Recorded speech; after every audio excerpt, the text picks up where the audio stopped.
How to make Maggi.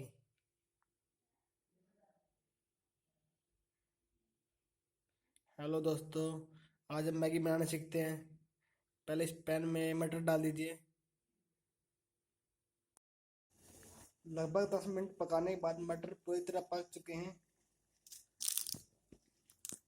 अब इसमें यह मसाला डाल दीजिए, जो कि बाजार में 2 रुपये में बिल्कुल उपलब्ध है।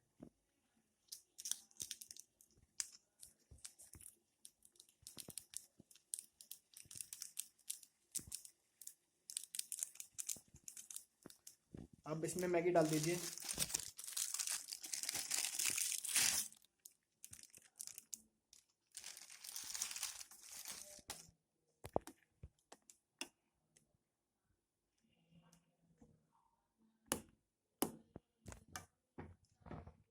इसके पीस को काट लीजिए ताकि जल्दी बन जाए। टाइम नहीं लगेगा बनने में यदि काटेंगे तो। दो 2 ही 3 मिनट लेंगे टोटल। 2 मिनट तक 2-3 मिनट तक पकाते रहिए। 2-3 मिनट पकने के बाद मैगी ऐसी हो गई है। अब इसमें मसाले डाल दीजिए।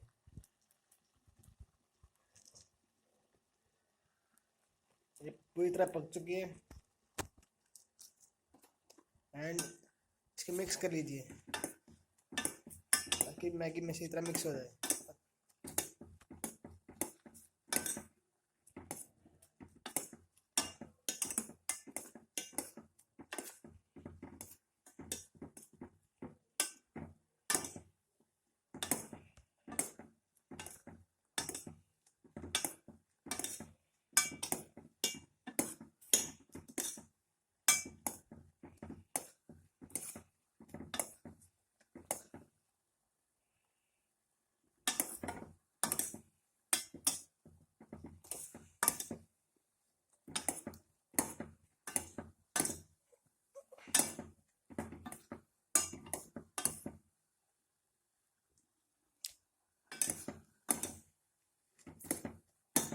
मैगी पूरी तरह बनकर तैयार है।